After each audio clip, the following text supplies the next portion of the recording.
জনগণ ময়দান ছেড়ে যাবে। বরং আলোচনার টেবিলে ইরানের হাত শক্তিশালী করতে রাজপথ ও মসজিদে জনগণের উপস্থিতি এখন আরও বেশি জরুরি। 50,000 ফুট উঁচুতে আকাশে উঠছিল এক নজরদারি ড্রোন।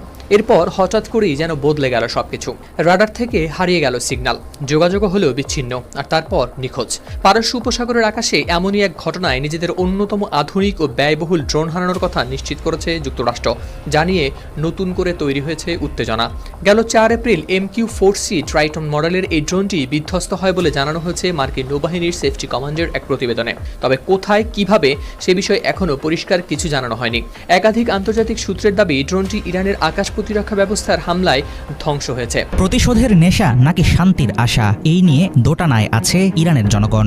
আমেরিকা ও ইসরায়েলের চাপানো যুদ্ধ এবং অপমানের বদলা নিতে একদল ইরানি যেমন মরিয়া, তেমনি সাধারণ মানুষের একটি বড় অংশ আছে যুদ্ধবিরতির অপেক্ষায়। তবে দেশের সম্মান, সার্বভৌমত্ব এবং অন্যায়ের কাছে মাথা নত না করার ব্যাপারে একাট্টা সবাই। সরকার নিয়ে নানা মতবিরোধ থাকলেও দেশের স্বার্থে একজোট তারা। সাম্প্রতিক দুটি যুদ্ধের জেরে জনসাধারণের মিশ্র প্রতিক্রিয়া বুঝিয়ে দিচ্ছে ইরান এখন দাঁড়িয়ে আছে গভীর শোক ও তীব্র ক্ষোভের উপর। এমন পরিস্থিতিতে প্রশ্ন হলো, অচিরেই কি থামবে যুদ্ধ, নাকি আবারও শুরু হবে প্রতিশোধের পালা? ইরান ও যুক্তরাষ্ট্রের মধ্যে যুদ্ধবিরতি হলেও কাটছে না আতঙ্ক। আন্তর্জাতিক জ্বালানি বাণিজ্যের প্রধান রুট হরমুজ প্রণালী এখন এক মৃত্যু ফাঁদে পরিণত হয়েছে। এই জলপথে ইরান এমনভাবে মাইন বা সামুদ্রিক বোমা পেতে রেখেছে যে তা সরাতে হিমশিম খাচ্ছে শক্তিশালী মার্কিন নৌবাহিনী। বিশেষজ্ঞরা বলছেন, ইরান ঠিক কোথায় মাইনগুলো পেতেছে তার কোনো সঠিক রেকর্ড নেই। তার উপর 4 ধরনের ভিন্ন ভিন্ন মাইন ব্যবহার করায় বিপদ আরও বেড়েছে।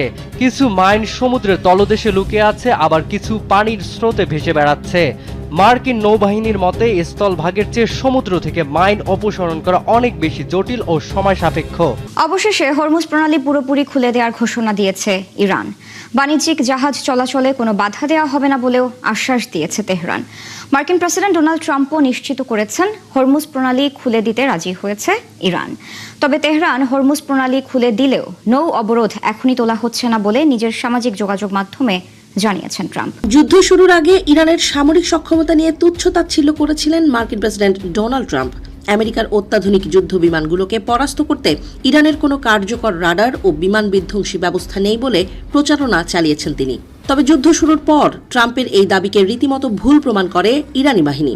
আমেরিকার অপরাজেয় হিসেবে পরিচিত স্টেলথ প্রযুক্তির কয়েকটি যুদ্ধ বিমান ধ্বংস করে রীতিমতো তাক লাগিয়ে দেয় তারা।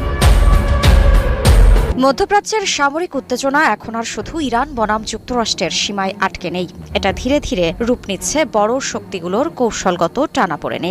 একদিকে ওয়াশিংটন, অন্যদিকে বেইজিং।